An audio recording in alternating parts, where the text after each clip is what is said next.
마태복음 28장 1절에서 10절까지 있는 말씀입니다.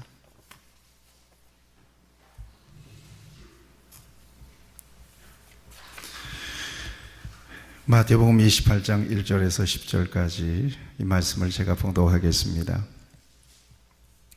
안식일이 다 지나고 안식 후 첫날이 되려는 새벽에 막달라 마리아와 다른 마리아가 무덤을 보려고 갔더니 큰 지진이 나며 주의 천사가 하늘로부터 내려와 돌을 굴려내고 그 위에 앉았는데 그 형상이 번개 같고 그 옷은 눈같이 희거늘 지키던 자들이 그를 무서워하여 떨며 죽은 사람과 같이 되었더라. 천사가 여자들에게 말하여 이르되 너희는 무서워하지 말라. 십자가에 못 박히신 예수를 너희가 찾는 줄을 내가 아노라. 그가 여기 계시지 않고 그가 말씀하시던 대로 살아나셨느니라. 와서 그가 누우셨던 곳을 보라. 또 빨리 가서 그의 제자들에게 이르되 그가 죽은 자 가운데서 살아나셨고 너희보다 먼저 갈릴리로 가시나니 거기서 너희가 배우리라 하라. 보라, 내가 너희에게 일렀느니라 하거늘 그 여자들이 무서움과 큰 기쁨으로 빨리 무덤을 떠나 제자들에게 알리려고 다름질할세. 예수께서 그들을 만나 이르시되 평안하냐 하시거늘 여자들이 나아가 그 발을 붙잡고 경배하니 이에 예수께서 이르시되 무서워하지 말라. 가서 내 형제들에게 갈릴리로 가라 하라. 거기서 나를 보리라 하시니라. 아멘. 영광스러운 부활 아침에 여러분들을 부활하신 예수님의 이름으로 축복합니다. 여러분들도 다시 한번 축복해 주시길 바랍니다. 부활하신 예수님의 이름으로 축복합니다. 한 번 더 해주세요. 축복합니다. 하여튼 축복을 많이 받아야 합니다.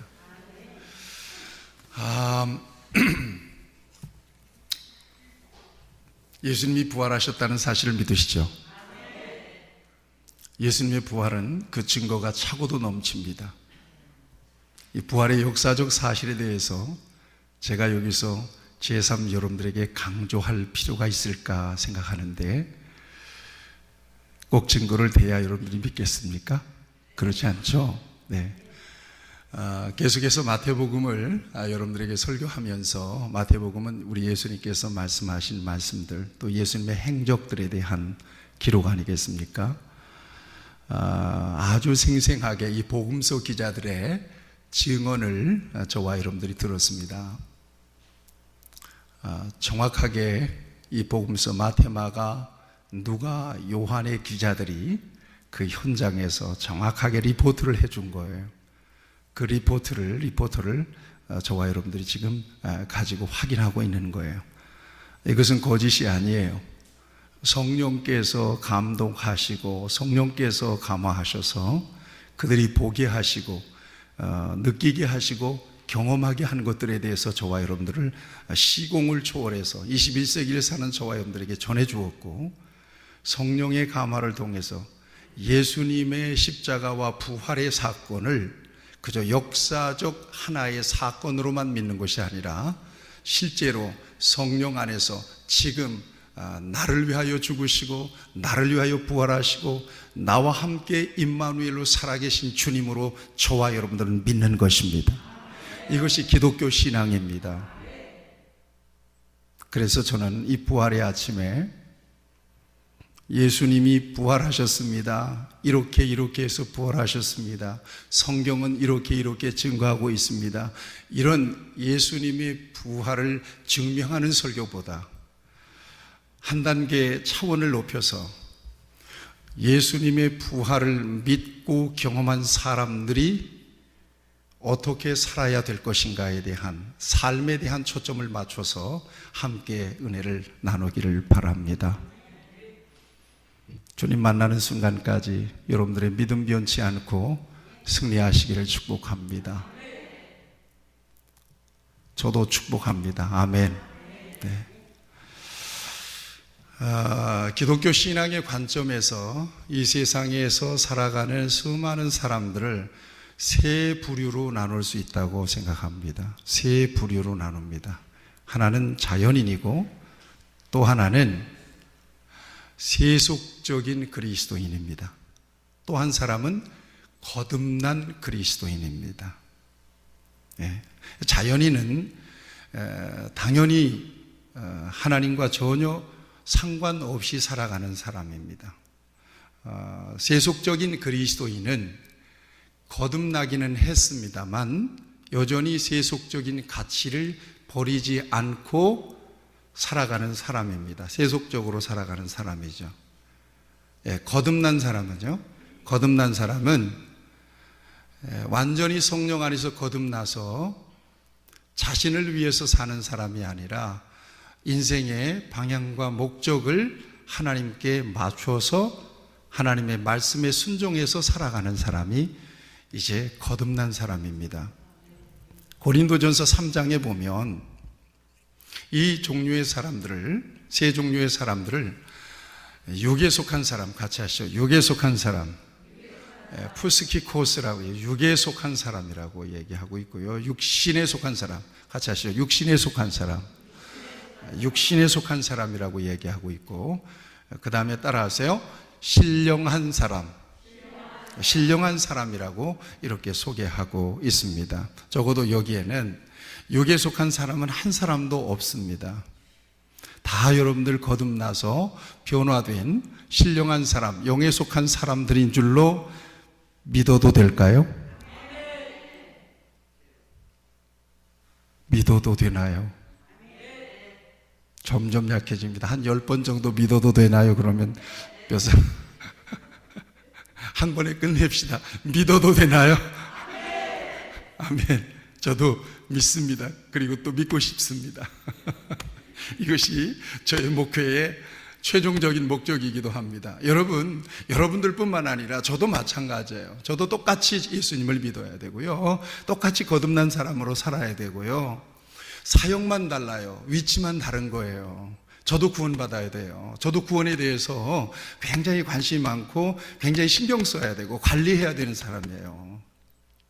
여기에 하나 더 붙여줘서 내게 맡겨진 여러분들의 영혼에 대해서 하나님의 나라로 여러분들을 이끌어 가야 되는 귀한 책임이 저에게 있고, 그 책임을 감당함에 있어서 부족함이 있거나 소홀함이 있을 때 이것에 대한 심판이 있다는 사실을 제가 의식하고 살아갑니다.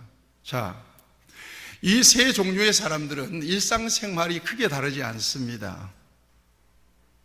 먹고 마시고 즐기고 돈을 벌고, 자연인이나 거듭난 사람이나 이 세상에서의 삶이 크게 다릅니까? 크게 다르지 않습니다. 어떤 사람들은 예수 믿는 사람들 가운데 하나님이 다 해주시니까 가만히 있어도 돼. 여러분, 이거 잘못된 신앙입니다. 예수 믿는 사람도요, 열심히 일해야 돼요. 하나님께서 주신 기회와 능력을 선용할 때 하나님께서 도와주세요. 어떤 사람들은 예수 믿는 사람들 가운데 하나님이 전능하신 능력으로 치유해 주시고 고쳐 주시니까 병원 치료 안 받아도 된다고 생각하는 사람들이 있어요. 그렇지 않아요. 병원 치료해야 돼요. 기도하면서 병원에 찾아가서 진단받고 병원에 찾아가서 치료를 받아야 돼요. 하나님은 전능한 능력으로도 우리를 고치시지만 병원의 의사와 주사와 약으로 우리를 고치시기도 하세요. 하나님을 믿습니다. 그리고는 병을 키우는 사람은 잘못된 신앙을 갖고 있는 사람이죠. 자연인도 열심히 살아야 돼요. 거듭난 사람도 열심히 살아야 돼요. 자연인도 아프면 병원 가야 돼요. 예수 믿는 사람도 아플 수 있어요. 그러면 병원에 가서 치료를 받아야 돼요. 예수 믿는 사람도 배고프면 먹어야 돼요. 자연인도 역시 마찬가지예요. 이 세상에서의 삶은 크게 다르지 않다는 얘기예요. 똑같다는 얘기예요. 그렇지만 결정적으로 두 가지가 달라요. 뭐가 다르느냐? 하나는 인생의 주권이 누구냐, 인생의 주인이 누구냐, 이게 달라요. 안 믿는 사람은 자연인과 믿는 사람, 또 하나는요, 내재가 달라요. 이 두 가지가 달라요. 적어도 하나님을 인정하지 않는 사람들은 인생의 주인이 누구라고 여기나요? 자기 자신이라고 여기는 거예요. 그래서 자기의 뜻대로, 계획대로, 자기가 원하는 대로 능력껏 살아요. 자신의 목표를 가지고 자신의 목적을 이루기 위하여. 그러나 인생의 주인이 하나님이십니다라고 인정하는 사람은 누구를 위해서 살죠? 하나님의 영광을 위해서 살아요. 아멘. 이게 달라요.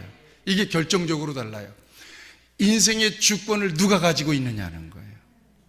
하나님이 갖고 있다. 여러분 믿습니까? 여호와께서 집을 세우지 아니하시면 집을 세우는 자의 수고가 헛되고, 여호와께서 성을 지키지 아니하시면 파수꾼의 경성함이 허사로다. 아멘. 결정적으로 열심히 살지만 하나님이 막으시면 안 된다. 열심히 살지만, 정말 힘들게 살지만 하나님이 여시면 그 길은 연다. 열심히 건강을 관리하면서 살고 있지만 하나님이 그 생명을 거두어 가시면 세상을 떠날 수밖에 없는 거예요. 아무리 빌빌하게 살아도 하나님께서 건강 주시고 능력 주시면 그 사람은 건강하게 사는 거예요. 생사화복의 주권이 누구에 있느냐? 하나님께 있는 거예요. 사람은 결코 교만할 수 있는 존재가 아니에요. 사람이 마음으로 자기 길을 계획할지라도 걸음을 인도하시는 분은 하나님이신 것을 인정하시는 저와 여러분 되시기를 바랍니다. 하나님의 주권을 인정하는 것, 그 주권이, 내 인생의 주권이 내게 있다고 생각하는 것, 이것은 어마어마한 차이가 있는 거예요. 뭐가 차이가 있느냐? 인생의 방향과 목적을 결정하는 것이기 때문에 엄청난 차이가 있는 거란 말이죠. 생각해 보세요. 내 인생의 주인은 나다. 이 사람은 자기 자신만을 위해서 살아요. 목적이 자기 자신에게 맞춰져 있어요. 당연히 이 땅에서 무엇을 먹을까, 무엇을 마실까, 무엇을 입을까에 골몰하죠. 인생 전부를 여기에다가 바치는 거예요. 다른 가치는 없어요. 이 세상에서 내가 생각하고 누리고자 하는 것, 그 이상의 가치를 모르고 사는 사람들이 바로 하나님을 인정하지 않는 사람이고, 자기 자신이 자기 인생의 주인이라고 여기고 살아가는 사람이라는 거예요. 그러나 예수 믿는 사람들은 그렇지 않잖아요. 먹든지 마시든지 무엇을 하든지 누구의 영광을 위하여? 하나님의 영광을 위하여. 아멘. 나는 선한 싸움을 싸우고 나의 달려갈 길을 마치고 믿음을 지켰으니 이제 후로는 나를 위하여 의의 면류관이 예비되었으므로 주 곧 의로우신 재판장이 그날에 내게 주실 것이며, 내게만 아니라 주의 나타나심을 사모하는 모든 자의 계도니라. 이 약속을 붙잡고 살아가는 사람들이죠. 이 세상에 우리의 인생의 목적이 있지 않는 거예요. 아멘이죠. 이 세상에 태어났어요. 어디에서, 각도에서, 각처에서 여러분들이 태어났을 거예요. 저는 저기 전라도에서 태어났어요. 그리고 사는 것은 안산에서 살아요. 그리고 어린 시절부터 더듬어 볼 때 지금 이만큼 살았어요. 이제 앞으로 내 인생이 얼마나 남았을까요? 얼마나 남았을까요? 그 남은 인생 지나면요, 나는 더 이상 이 세상 사람이 아니에요. 여러분, 제가 양복이 굉장히 많습니다. 양복이.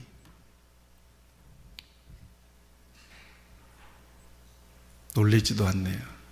비싼 양복들. 근데 거기서 내가 산 양복은 한 3벌 정도밖에 안 돼요. 그 누군가가 주었어요. 열심히 살다가 간 그 어떤 사람의 양복이 내게 다 와 있어요. 나하고 신체 사이즈가 똑같아요. 딱 입으니까 허리도 안 늘려도 되고 품도 안 늘려도 돼요. 아마 내가 죽을 때까지 그 양복 입을 것 같아요. 양복 안 사도 될 것 같아요. 남기고 간 거예요. 그가 평소에 입던 양복이에요. 신발도 그분의 신발을 신으면 딱 맞아요. 그 신발 신고 다녀요.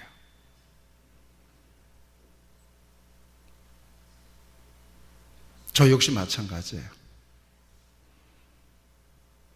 제가 해장하고 있는 모든 것들, 입고 있는 것들 다 놓고 가야 돼요. 여러분 기억하세요. 이 세상에서 저와 여러분들이 일정 기간 동안 이 세상을 산단 말이에요. 그리고 이 세상 너머에 있어요. 우리의 삶이 이 세상 너머에 있는 거예요. 그건 영원이에요. 이만큼 살았어요. 얼마나 남았는지는 모르겠어요. 반드시 그때는 있어요. 한 번 죽는 것은 사람에게 정한 것이요, 그 후에는 심판이 있으리라. 있다니까요. 그런데 살아있을 때는 내 인생의 마지막 끝에 대해서 별로 인식을 안 하는 거예요. 준비하지 않는 거예요. 어느 순간에 딱 그 순간이 다가오면 내가 어떻게 주님 앞에 서야 될 것인가, 그때 절망할 수 있죠. 여러분, 인생의 목적이 예수님을 만나고 예수님의 부활을 믿는 저와 여러분들은 이 땅에 있질 않은 거예요. 영원한 하나님의 나라. 이 세상은요, 이 세상은 나그네 길, 나는 다만 나그네. 나그네로 사는 거예요. 지나가는 거예요. 이만큼 왔어요. 이제 앞으로 얼마나 가면 이 세상 다 갈지 우린 누구도 장담 못해요. 목적이 어디에 맞춰져 있어요? 하늘에 맞춰져 있어요. 영생이 맞춰져 있는 거예요. 저와 여러분들은 적어도 믿습니까? 그래요. 그러나 이 영적인 세계에 대해서, 영원한 세계에 대해서 전혀 인정하지 않고 살아가는 사람들은 이 세상에서 목적이 딱 맞춰져 있습니다. 이 세상에 딱 목적이 맞춰져 있습니다. 그러니까 제한된 세상 사는 동안에 하여튼 능력껏 살아야 돼. 하여튼 어떻게 하든 수단과 방법을 가리지 않고 벌어서 즐기며 살아야 돼. 그렇지 않으면 바보야. 그러나 예수 믿는 저와 여러분들은 그렇지 않아요. 다 내려놓을 것을 생각하고 사는 거예요.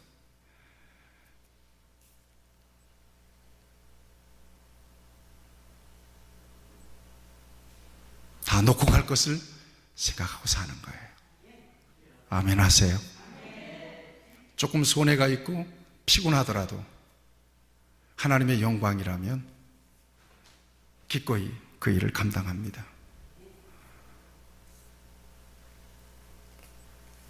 내가 아무리 좋아하는 것이라도 하나님이 원치 않는 일이라면 스톱할 줄 아는 사람이 바로 예수 믿는 사람들이고, 영원을 믿음으로 바라보며 소망하며 사는 사람들입니다. 믿습니까? 이게 중요합니다. 이게 바로 저와 여러분들입니다. 그러니 그 인간을, 그 사람을 누가 감당하겠어요?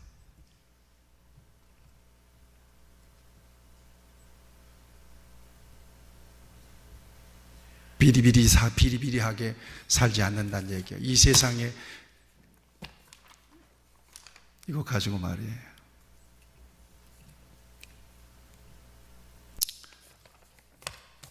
어줍지 않은 것 가지고 키재기하며 살지 않는다는 얘기입니다.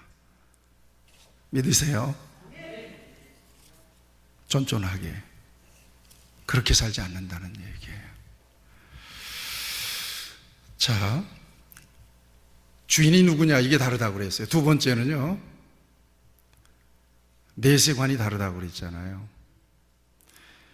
자연인 하나님을 믿지 않는 사람과 예수를 믿는 사람이 궁극적으로 갈라지는 것은 내세관 때문에 갈라지는 것입니다. 믿습니까? 계속해서 반복되는 이야기 같지만 여러분 꼭 기억하셔야 돼요. 오늘 하나님 앞에 나와서 예배 드리는 저와 여러분들이 예배 한 시간 드리는 것으로서 무슨 하늘에서 복이 굴러 떨어지는 게 아니란 말이에요. 이것은 예배는 우리의 일상입니다. 거듭난 사람의 일상이란 말이에요. 자원하는 마음으로 일상적으로 하는 일이지 특별한 일이 아니라는 것을 인정하시기를 축원합니다. 적어도 예수님 안에서 하나님의 나라를 소망하는 사람은 반드시 예배하는 것이지 이게 무슨 특별한 일이에요?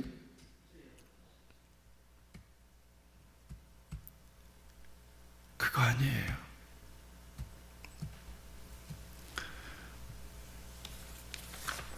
세상과 그래서 타협하지 않는 것입니다.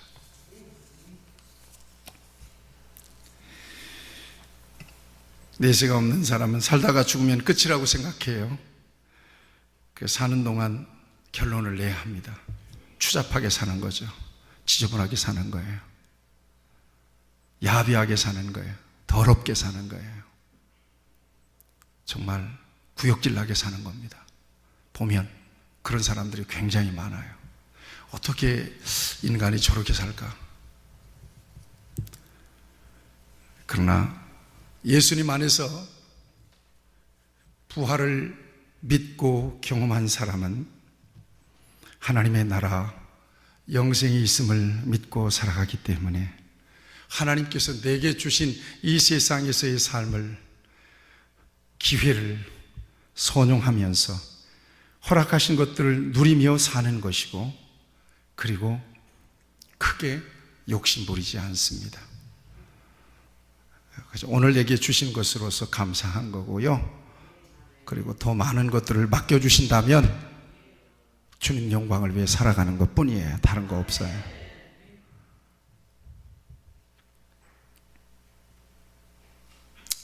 돼지 새끼들은요, 도살장으로 잡혀가는 순간에도 먹이를 주면 잘 받아서 맛있게 먹습니다. 인간도 그런 인간들이 있다는 얘기예요. 기억하세요.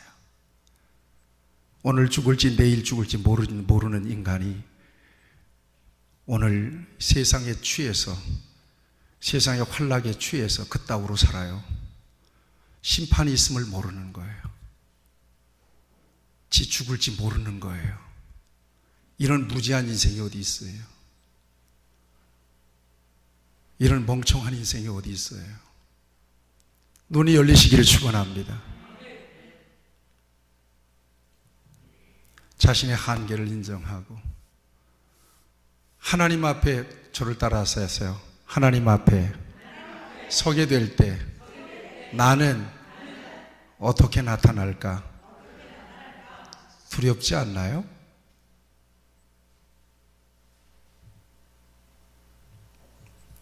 무섭지 않나요? 겁나지 않나요?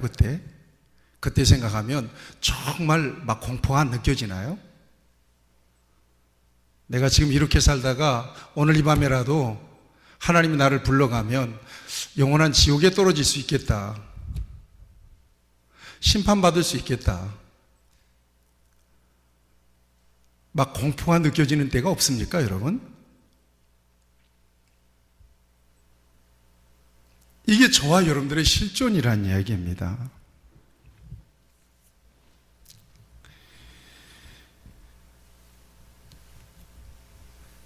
이 같은 내세의 차이는 앞에서 말씀드린 인생의 주권과 삶의 방식을 완전히 갈라놓는 것입니다. 그리스도인들은 이 세상이 최종적인 목적이 아님을 믿고 살아가는 사람들입니다. 이 세상은 지나가는 나그네임을 잊지 않고 돌아갈 본향을 바라보면서 살아가는 사람들이 바로 저와 여러분들입니다. 정신 바짝 차리시고 예수 잘 믿으시기를 축원합니다. 성경은 분명하게 인생의 현 주소를 우리에게 가르쳐주고 있습니다. 베드로전서 2장 11절 말씀, 사랑하는 자들아 나그네와 행인 같은 너희를 권하노니 영혼을 거스려 싸우는 육체의 정욕을 제어하라. 아멘. 나그네와 행인이라고 말씀하고 계세요. 너희를 권하노니 영혼을 거스려 싸우는 육체의 정욕을 제어하래요. 제동을 걸으란 말이에요. 빨리.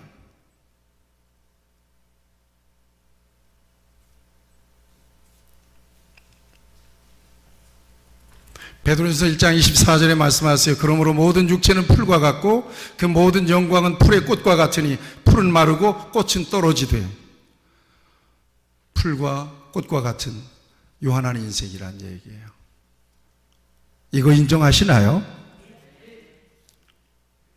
야고보서 4장 13절 14절 말씀. 들으나 너희 중에 말하기를 오늘이나 내일이나 우리가 어떤 도시에 가서 거기서 1년을 머물며 장사하여 이익을 보리라 하는 자들아, 내일 일을 너희가 알지 못하는도다. 너희 생명이 무엇이냐? 아침에 잠깐 보이다가 없어지는 안개니라 그랬어요. 이 말씀이 멀게 느껴지지 않기를 바랍니다. 여러분들이 믿음 안에서 살아온 만큼 하나님은 심판하실 것이기 때문에 앞으로 여러분들이 얼마나 살아가게 될지 모르지만 정신을 차리셔야 될 것입니다. 그건 여러분에게 달린 것이 아니라 하나님의 손에 달렸습니다. 건강하다고요? 젊다고요? 천만의 만만의 말씀입니다. 그것과 전혀 상관이 없습니다.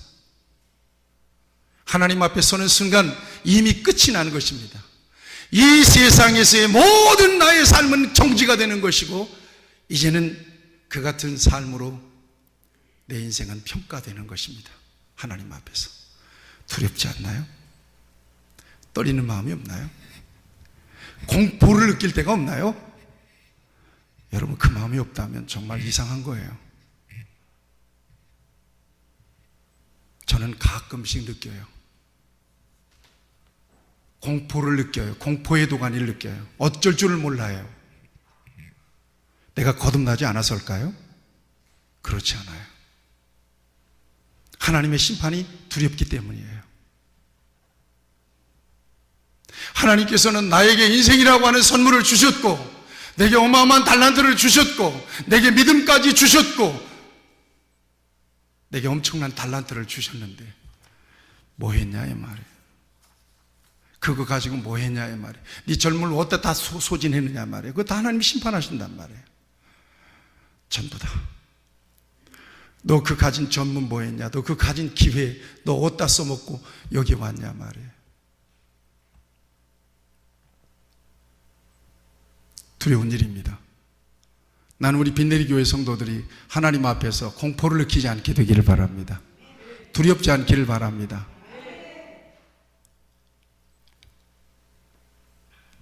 제가 할 수 있는 일은 이 말밖에 없어요. 그리고 여러분들의 영혼을 위해서 하나님 앞에 기도하는 것밖에 없어요. 여러분들의 믿음은 여러분들이 지켜내야 되는 거예요. 여러분들의 영혼은 여러분들이 하나님과의 관계 속에서 정신 차리고 지켜내야 되는 거예요. 누가 대신 나는 여기서 아주 아름다운 말로 스피크할 수 있다니까요. 잘하셨습니다. 훌륭하십니다. 대단하십니다. 여러분, 그런 말만 계속 듣다가 여러분들이 죽는단 말이에요. 당신 그따위로 살면 지옥 가! 이 얘기를 해줘야지. 지옥의 공포와 두려움을 얘기해줘야지. 왜? 우리의 인생이 이 세상에서 끝이 아니기 때문에. 영원히 있기 때문에. 정신 차리지 못하면 안 되는 거예요. 저와 여러분들의 신앙을 분명하게 확인하고 하나님과의 관계 속에서 여러분들의 삶의 자리를 분명하게 점검할 필요가 있다는 얘기예요. 강요된 신앙이 아니란 말이에요. 이해하시겠어요? 사도 베드로가 이렇게 증거합니다. 베드로후서 3장 12절 14절 하나님의 날이 임하기를 바라보고 간절히 사모하라. 그날에 하늘이 불에 타서 풀어지고 체질이 뜨거운 불에 녹아지려니와 우리는 그의 약속대로 의에 거하는 바 새 하늘과 새 땅을 바라보도다. 그러므로 사랑하는 자들아 너희가 이것을 바라보나니 주 앞에서 점도 없고 흠도 없이 평강 가운데서 나타나기를 힘쓰라. 오늘 부활절 아침에 여러분들의 삶의 자리를 진정으로 좀 돌아보실 수 있게 되기를 축복합니다. 기도하십시다.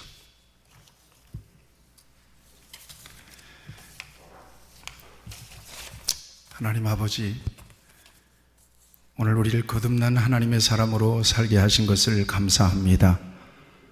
정신 차리고 내 믿음, 내 삶의 자리를 돌아보고 진정으로 예수 그리스도의 부활을 믿으며 나도 부활할 것을 믿고 이후 주님과 함께 영생할 것을 믿는다면 내가 진정으로 이렇게 살아도 될까요?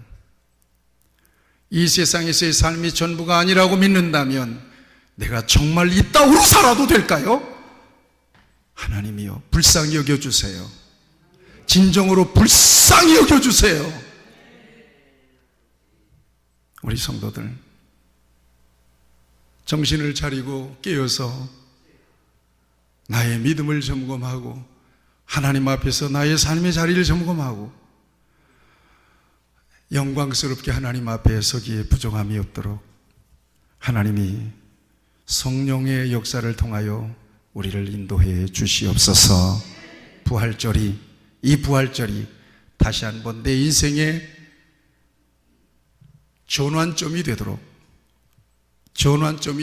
이렇게 살아서는 안 되겠다, 그런 강력한 성령의 도전이 있는, 돌아서지 않으면 죽는다. 돌아서지 않으면 죽는다. 돌아서지 않으면 죽는다. 거기가 끝일 것이다. 이 고백을 가지고 하나님 앞에 완전히 인생을 돌이켜서